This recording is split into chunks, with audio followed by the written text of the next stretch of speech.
நம்ம நாட்டில் மட்டும்தான், அதுவும் குறிப்பிட்டு நம்ம முதல்வர் ஆளக்கூடிய இந்த காலகட்டத்தில் மட்டும்தான் மாநில அரசின் மீது ஏதாவது ஒரு குற்றச்சாட்டை முன்வைக்கிறோம்னு வைங்களேன், அந்த குற்றச்சாட்டுக்கு உள்ளாக மத்திய அரசையும் கொண்டு வந்து இழுத்துப்பாரு நம்மளுடைய முதலமைச்சர் அவர்கள்.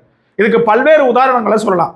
எல்லாருக்கும் இடஒதுக்கீடு கொடு, வன்னியர்களுக்கும் கொடு, அதற்கு சாதிவாரி கணக்கெடுப்பு எடுன்னு சொல்லிட்டு நாம மாநில அரசுக்கு கோரிக்கையை வச்சா மாநில அரசு என்ன பண்ணும்? இதை நாங்க எடுக்க முடியாது, மத்திய அரசு தான் எடுக்கணும்னு சொல்லிட்டு மத்திய அரசு பக்கம் அந்த திசையை திருப்பிவிடும்.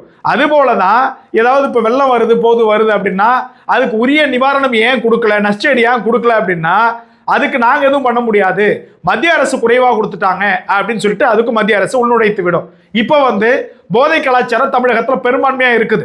இதை அழித்தொழிப்பதற்கு என்ன பண்ண போறீங்கன்னு கேட்டா அதை நாங்க மட்டும் பண்ண முடியாது, அது பெரிய நெட்வொர்க்கு, அந்த பெரிய நெட்வொர்க்கை மத்திய அரசு நினைச்சாதான் இணைந்து அதை ஒழிக்க முடியும்னு சொல்லிட்டு எல்லாத்துக்குமே மத்திய அரசு குற்றம் சாட்டிட்டு இருக்குது இந்த மாநில அரசு.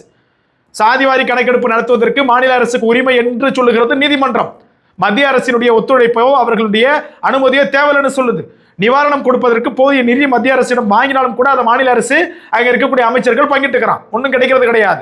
மூன்றாவது போதைப் பொருள் ஒழிப்பு.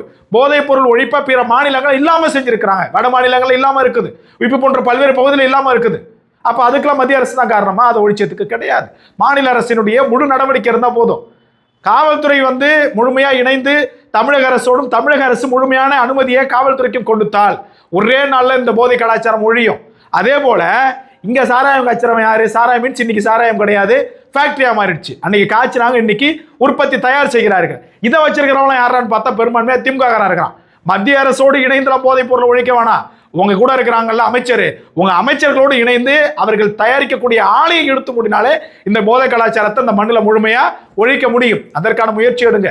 எதுக்கத்தாலும் மத்திய அரசு மத்திய அரசு மத்திய அரசு. இவங்களுக்கு மத்திய அரசின் மீதான ஒரு ஈர்ப்பினாலும் பாசத்தினாலும் ஒரு மனப்பிரமை என்பது மத்திய அரசால் இவர்களுக்கு பிடித்து விட்டது போல.